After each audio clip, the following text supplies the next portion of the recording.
Hello everyone, my self Ashish Kumar and I welcome you all in this video. आज के इस video में हम लोग शुरू करने वाले हैं क्लास 12 का चैप्टर नंबर 9 जो कि है ray optics and optical instrument. तो आज का हम लोग का टारगेट रहेगा इसका पूरा इंट्रोडक्शन। ठीक है। इसके बाद जो आप लोग 10th क्लास में मिरर फार्मूला पढ़े थे, 1/v+1/u=1/f, तो ये आपको डायरेक्ट बताया गया था। इसको अभी हम लोग डिराइव करेंगे रिफ्लेक्शन के सारे फिनोमेना को पढ़ने के बाद। तो आज का हम लोग का टारगेट है मिरर फॉर्मूला तक को डिराइव करना, यहाँ तक हम लोग का।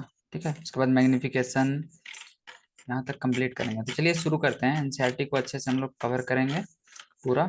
देखिए, इंट्रोडक्शन में आप लोग को बताया होगा, बताया गया है कि क्या लेटर यूज कर रहे हैं इंट्रोडक्शन में। नेचर जो हम लोग का है, ठीक है, had endowed the human eye retina with sensitivity to detect. तो देखिए, सन का जो लाइट है, सबसे पहले इलेक्ट्रोमैग्नेटिक वेव के बारे में समझ लेते हैं। ठीक है। EMW इलेक्ट्रोमैग्नेटिक वेव क्या होता है? जब एनर्जी को, ठीक है, इलेक्ट्रोमैग्नेटिक वेव एक एनर्जी का ऐसा फॉर्म है, ठीक है, it is a form of energy which does not require any material medium for propagation. ठीक है। It does not require any material medium for propagation, मतलब ये वैक्यूम से भी आ सकता है। ठीक है। तो इलेक्ट्रोमैग्नेटिक वेव बहुत ज्यादा वास्ट रेंज का रहता है। उसमें से हम लोग का आई सिर्फ कुछ ही रेंज को क्या करता है, स्पेसिफाई कर पाता है। ठीक है। जिसको हम लोग विजिबल रेंज कहते हैं। ठीक है, इलेक्ट्रोमैग्नेटिक वेव का। ठीक है। जैसे कि हम लोग का जो सेलफोन का सिग्नल है उसको हम लोग नहीं स्पेसिफाई कर पाते हैं, लेकिन वो भी एक टाइप का इलेक्ट्रोमैग्नेटिक वेव है। ठीक है। जो भी लाइट आ रहा है सब, तो यही बात इसमें बताया गया है। Electromagnetic radiation belonging to the region. तो देखिए, हम लोग सिर्फ इसी रीजन का, विजिबल रीजन, जो कि 400 नैनोमीटर से लेके 750 नैनोमीटर वेवलेंथ बताया गया है, इसी रेंज के हम लोग लाइट को स्पेसिफाई कर सकते हैं अपने आंख से। ठीक है। अब आगे क्या बताया जा रहा है? There are two things that we can mentions light from common experience. First, it travels enormous speed in second। तो देखिए, लाइट के बारे में दो बात बताया गया है। ये पहला बात है कि ये बहुत ज्यादा स्पीड से ट्रेवल करता है। ठीक है। और ये स्ट्रेट लाइन में ट्रेवल करता है। लाइट का जो स्पीड है उसको सी से हम लोग डिनोट करते हैं। ये लगभग होता है 3 × 10⁸ ठीक है। कहने का मतलब 3 लाख किलोमीटर पर सेकेंड के लगभग स्पीड से ये ट्रेवल करता है। देखिए, यहाँ पे बताया गया है 2.99 होता है, तो इसको एक्चुअल में हम लोग अभी अप्रोक्सीमेशन में 3 लेते हैं, 3 × 10⁸मीटर पर सेकेंड। ठीक है। और सबसे ज्यादा जो स्पीड ऑफ लाइट होता है वो होता है वैक्यूम में। ये सब इंट्रो का पार्ट है, थोड़ा सा देख लीजिए। ठीक है। The in the notions that light travels in straight line seems to be contradicts what we learned in chapter 8, that light is an electromagnetic wave belonging to the visible part। तो light के बारे में हम लोग इससे पहले जो chapter में पढ़े वो पढ़े कि लाइट एक क्या है, वेव। लाइट के बारे में आप लोग पढ़े होंगे कि लाइट क्या करता है, डुअल नेचर शो करता है, एक वेव और एक पार्टिकल नेचर। तो इसी सारे कॉन्सेप्ट को समझने के लिए अभी हम लोग पढ़ने वाले हैं सबसे पहले रिफ्लेक्शन के बारे में। ठीक है।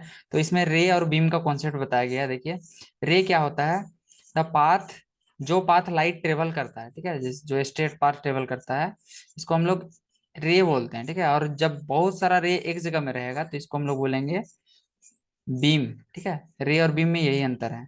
रे एक लाइट को बोलेंगे, ठीक है, जो पाथ है, रास्ता है लाइट का। और बीम क्या होगा? ग्रुप ऑफ रे को बीम कहा जाता है। तो चलिए हम लोग रिफ्लेक्शन पढ़ लेते हैं सबसे पहले। By spherical mirror. Spherical mirror से हम लोग का कैसे रिफ्लेक्शन हो रहा है। ठीक है। तो देखिए, हम लोग के पास ये मिरर है। ठीक है। मिरर में क्या हो रहा है? एक लाइट इंसिडेंट कर रहा है। अब देखिए, नॉर्मल क्या होता है? जो जिस सरफेस में हम लोग का लाइट इंसिडेंट कर रहा है उसके जो परपेंडिकुलर जो हम लोग का सरफेस होता है, इसी को हम लोग नॉर्मल कहते हैं। ठीक है। तो इंसिडेंट रे और नॉर्मल के बीच का एंगल को एंगल ऑफ इंसिडेंस कहते हैं। ठीक है, इंसिडेंट एंगल। ठीक है। और नॉर्मल और रिफ्लेक्टेड रे के बीच के एंगल को एंगल ऑफ रिफ्लेक्शन या फिर रिफ्लेक्टेड एंगल हम लोग बोलते हैं। ये यहाँ पे बताया गया है।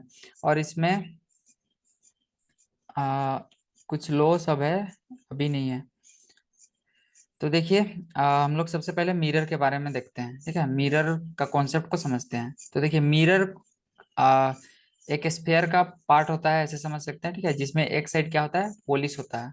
और मिरर दो टाइप का होता है, एक होता है कॉन्वेक्स और दूसरा हम लोग के पास होता है कॉनकेव, ठीक है। कॉन्वेक्स क्या होता है, इस टाइप से आप समझ सकते हैं कि जब इस टाइप का एक मिरर लिए और इसका अंदर में इस टाइप से पॉलिश किया हुआ है और लाइट इधर से आ रहा है, ठीक है। ये हो गया हम लोग का कन्वेक्स मिरर। कनकेव मिरर में क्या होता है, इधर पॉलिश किया हुआ रहता है और इधर से हम लोग का लाइट आता है, बाउंस पे करता है, रिफ्लेक्टिंग सरफेस इधर है, ठीक है। तो देखिए सबसे पहले हम लोग जानते हैं प्रिंसिपल एक्सिस क्या होता है। प्रिंसिपल एक्सिस वो लाइन होता है जो मिरर को दो इक्वल पार्ट्स में डिवाइड करता है। ये जो लाइन येलो कलर से हाईलाइट की है, ये प्रिंसिपल एक्सिस कहा जाता है, ठीक है। तो देखिए अब साइन कन्वेंशन के बारे में थोड़ा सा देख लेते हैं। प्रिंसिपल एक्सिस से जो भी हम लोग डिस्टेंस को मेजर करेंगे ऊपर वाला, वो हम लोग को लेना होगा पॉजिटिव में, ठीक है। देखिए यहाँ पे लिखा हुआ है, ठीक है। और लाइट को हमेशा इंसिडेंट कराना है लेफ्ट साइड से, ये दूसरा लो, ठीक है।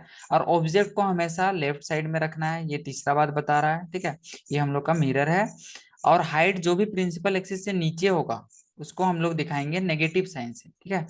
और एक बात, ये जो पॉइंट, जिस पॉइंट पे मिरर टच करता है, प्रिंसिपल एक्सिस मिरर को टच करता है, उसको पोल कहा जाता है, ठीक है। तो पोल से जो भी डिस्टेंस लेफ्ट साइड में होगा उसको हम लोग दिखाएंगे नेगेटिव में, ठीक है। और पोल से जो भी डिस्टेंस राइट साइड में होगा इसको दिखाएंगे पॉजिटिव में। ये है बेसिक सा साइन कन्वेंशन, इसी को डिटेल में यहाँ पे बताया गया है, तो ये पढ़ना जरूरी नहीं है। आप टेंथ में भी ये साइन कन्वेंशन ऑलरेडी पढ़ चुके थे, ठीक है। अब देखिए फोकल लेंथ कैसे हम लोग स्पेरिकल मिरर का निकालते हैं, ठीक है। फोकल लेंथ क्या होता है, जब कोई लाइट या फिर कोई ऑब्जेक्ट समझिए कि इन्फिनिटी पे है, ठीक है। इन्फिनिटी पे है तो उसका जो रे होगा वो पैरेलल आएगा, ठीक है। तो जब parallel ray of light strike करेगा कोई भी मिरर में, ठीक है, सपोज ये हम लोग का है कॉनकेव मिरर, ठीक है। कॉनकेव या कॉन्वेक्स, दोनों को में से कोई भी मिरर में अगर हम लोग का स्ट्राइक करेगा, ठीक है, कॉनकेव और कॉन्वेक्स, दोनों में से कोई भी मिरर में स्ट्राइक करेगा, तो क्या होगा, ये स्ट्राइक करने के बाद एक पॉइंट पे या तो मिलेगा या फिर मिलता हुआ प्रतीत होगा, ठीक है। इस पॉइंट को बोलते हैं हम लोग प्रिंसिपल फोकस या फोकस, ठीक है, फोकस। अब देखिए फोकस और पोल के बीच का डिस्टेंस जो होता है इसको हम लोग कहते हैं फोकल लेंथ, फोकल लेंथ, ठीक है। ये है यहाँ पे फोकस का कॉन्सेप्ट, ठीक है। और फोकल पे जो फोकस हम लोग का है, ठीक है, यहाँ पे अगर हम लोग एक प्लेन बना दे जो कि इस प्रिंसिपल एक्सिस के जस्ट परपेंडिकुलर हो, तो इस प्लेन को कहा जाता है फोकल प्लेन, जो यहाँ पे बनाया गया है। ये सारा कॉन्सेप्ट है इसमें, ठीक है। तो अब हम लोग डेरिवेशन की ओर आ जाएंगे, ठीक है। तो डेरिवेशन, डेरिवेशन देखिए पहला डेरिवेशन क्या है, फोकस और रेडियस के बीच का रिलेशन का, ठीक है। जो हम लोग का फोकस होता है, रेडियस ऑफ कर्वेचर और फोकस, ठीक है।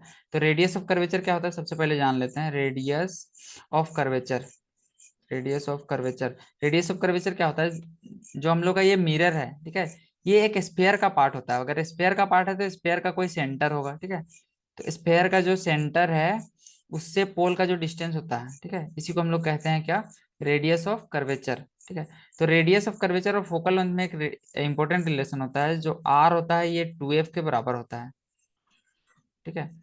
R is equal to 2f, radius of curvature twice of focal length के बराबर होता है। तो इसको हम लोग को प्रूव करना है यहाँ पे, ठीक है।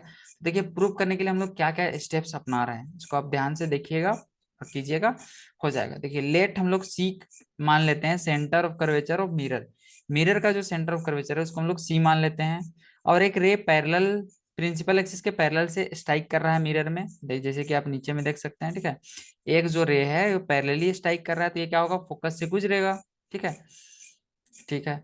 अब देखिए आगे क्या बताया जा रहा है, then CM will be the perpendicular to the mirror. अब देखिए एक बात और जानने वाला है कि जब भी ऑप्टिकल सेंटर को मिरर से कोई भी पॉइंट छुएगा, ठीक है, तो वो क्या होगा, इसके परपेंडिकुलर होगा, ठीक है, परपेंडिकुलर होगा। ये बात हमेशा माइंड में रखना है, ठीक है। तो यही बताया जा रहा है। Let theta be the angle of incidence, theta हम लोग मान ले रहे हैं एंगल ऑफ इंसिडेंस। तो देखिए एंगल ऑफ इंसिडेंस, अब देखिए परपेंडिकुलर है तो सेंटर ऑफ कर्वेचर से जो लाइन एम को मिला रहा है, यही हम लोग का एक टाइप से नॉर्मल है, ठीक है। तो नॉर्मल और इंसिडेंट रे के बीच का एंगल को क्या बोलते हैं, एंगल ऑफ इंसिडेंस। तो यही जो थीटा है हम लोग का क्या है, एंगल ऑफ इंसिडेंस है, ठीक है। एंड एमडी, एमडी क्या है, पॉइंट एम से हम लोग परपेंडिकुलर डाल दिए प्रिंसिपल एक्सिस पे, ठीक है। एम डी परपेंडिकुलर है from M on principal axis, ठीक है। अब देखिए, अब इसमें कुछ बात बताया जा रहा है, ठीक है। क्या बात है, इसको देखिए, एंगल एम सी पी, अगर हम लोग ध्यान दे, M C P, highlighter use करते हैं, एम, थोड़ा सा जूम कर लेते हैं तब क्लियर होगा। यहाँ पे देखिए, एंगल एम सी पी, ये वाला जो एंगल है, ठीक है, ये हम लोग का थीटा है, ठीक है। तो जो हम लोग का एम एफ पी होगा, ठीक है, एम एफ पी, ये 2 थीटा होगा, ठीक है। अब ये क्यों होगा भाई, आप लोग के माइंड में सवाल आ रहा होगा। तो देखिए, इसके लिए हम लोग क्या करते हैं, हम लोग क्या माने हैं, सबसे पहले इंसिडेंट जो एंगल ऑफ इंसिडेंस है, ये हम लोग का थीटा है, ठीक है। और हम लोग जानते हैं कि angle of incidence angle of reflection के बराबर होता है, ठीक है। तो ये हम लोग का बीच वाला लाइन किसके जैसा काम कर रहा है, नॉर्मल के जैसा, ठीक है। तो ये एंगल भी हम लोग का क्या हो जाएगा, थीटा होगा, ठीक है।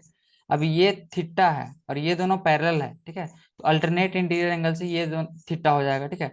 और ये हम लोग का एक्सटीरियर एंगल बन रहा है, तो एक्सटीरियर एंगल प्रॉपर्टी आप लोग जानते होंगे ट्रायंगल में, कि ये वाला एंगल और ये वाला एंगल जो होता है, इसका सम एक्सटीरियर एंगल के बराबर होता है। तो एक्सटीरियर एंगल प्रॉपर्टी से ये 2 थीटा हो जाएगा, ये क्लियर हो गया। अब अगर हम लोग देखें, ठीक है, टेन थीटा अगर अप्लाई करें, ठीक है, टेन थीटा अप्लाई करें ट्रेंगल में, देखिए M D by C D लिया जा रहा है, तो एम डी और सी डी, इस बड़े वाला ट्रेंगल में अगर हम लोग देखें, ठीक है, तो टेन थीटा हम लोग अप्लाई कर सकते हैं। यहाँ पे इसका एंगल क्या है, थीटा है, तो टेन थीटा बराबर होता है P by B, tan theta equals to P by B. तो परपेंडिकुलर हम लोग का है एम डी और बेस है C D, M D by C D हो जाएगा टेन थीटा। इसी टाइप से अगर हम लोग इस ट्रेंगल में देखें, एम एफ डी वाले ट्रेंगल में, तो टेन टू थीटा बराबर M D by F D हो जाएगा। ये बात हम लोग जानते हैं, सही बात है भाई। चलो, तो अब देखिए, जब कभी भी हम लोग का एंगल अगर बहुत छोटा हो जाता है, ठीक है, अगर थीटा बहुत स्मॉल हो जाता है, तो हम लोग क्या करते हैं, टेन थीटा को, ठीक है, टेन थीटा को नियरली इक्वल टू थीटा लिखते हैं। तो यहाँ भी वही काम किया गया है, for small angle theta it is true for parallel X rays, tan theta को थीटा लिख दे रहे हैं और टेन टू थीटा को थीटा। तो अगर ऐसा अगर हम लोग करेंगे, ठीक है, तो अगर हम लोग इसमें देखें, इन दोनों इक्वेशन में, ठीक है, इधर टेन थीटा है और इधर टेन टू थीटा है, ठीक है। देखिए, इसको थोड़ा सा हम लिख के बता दे रहे हैं, यहाँ पे ऐसे क्लियर नहीं होगा, थोड़ा सा देखिए, इसको थोड़ा सा साइड में जगह ले लेते हैं। देखिए, हम लोग के पास क्या है, टेन थीटा का वैल्यू है M D by C D, ठीक है। तो अगर स्मॉल एंगल ले रहे हैं तो थीटा बराबर क्या हो जाएगा, M D by C D, ठीक है। इसको इक्वेशन 1 मान लीजिए, ठीक है। और इसी टाइप से हम लोग के पास है tan two theta, tan two theta is equals to है M D by F D, M D by F D. तो इसमें अगर हम लोग ध्यान दें, स्मॉल एंगल के लिए क्या हो जाएगा, two theta is equals to M D by two F D हो जाएगा, ठीक है। अब इस इक्वेशन, दोनों इक्वेशन को अगर देखें, तो टू थीटा बराबर ये होगा, तो यहाँ पे हम लोग थीटा बराबर निकालते हैं, तो ये टू इधर चला जाएगा, तो यहाँ पे सिर्फ टू होगा नीचे में, ठीक है। आप लोग देख लीजिए, हो जाएगा two theta equal to M D by F D है, तो थीटा इक्वल टू क्या हो जाएगा, स्मॉल एंगल के लिए, ठीक है, स्मॉल एंगल के theta equal to M D by two F D, ठीक है। अब देखिए, दोनों का एलएचएस इक्वेशन 1 और इक्वेशन 2 में इक्वल है, तो आरएचएस को इक्वल करेंगे, तो यहाँ पे देखिए M D by M D by M D by F C D, ठीक है, M D by C D is equal to हम लोग को मिल जाएगा M D by two F D, ठीक है। तो इसी टू को इधर करके यहाँ पे लिख दिया है, देखिए एनसीईआरटी, एनसीईआरटी में आप देखिए ग्रीन कलर से भी हाईलाइट कर रहे हैं, M D by F D is equal to two M D by C D, same चीज है, ठीक है। तो अब देखिए एम डी दोनों में है, तो एम डी कट जाएगा, तो आपको मिलेगा F D is equal to C D by two, ठीक है, अगर आप केयरफुली सोल्व कीजिएगा तो, ठीक है। अगर आप इसमें ध्यान दें, ठीक है, तो एफ डी हम लोग का क्या है, एफ डी, ठीक है। अब देखिए, अगर हम लोग का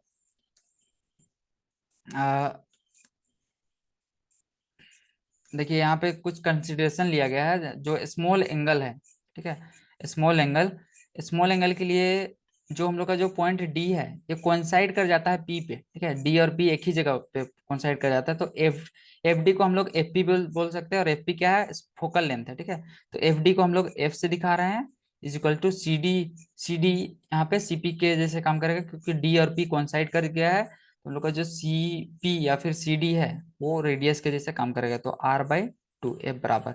यही हम लोग को प्रूफ करना था, जो कि प्रूफ हो चुका है, ठीक है। तो एक काम करते हैं, मिरर इक्वेशन का डेरिवेशन हम सेपरेट वीडियो में बनाते हैं, ठीक है। तो ये हो गया रेडियस और फोकल लेंथ के बीच में डेरिवेशन। तो इसका नेक्स्ट वीडियो हम इसको नेक्स्ट पार्ट में करते हैं, ताकि इजी होगा, जो भी जिस पार्ट को देखना जिसमें जिसको डाउट होगा वो उस तरीके से देख लेगा। एक ही लंबा वीडियो बन जाएगा, इसलिए ऐसे कर रहे हैं, ठीक है। फिर स्टॉप करते हैं इस वीडियो को।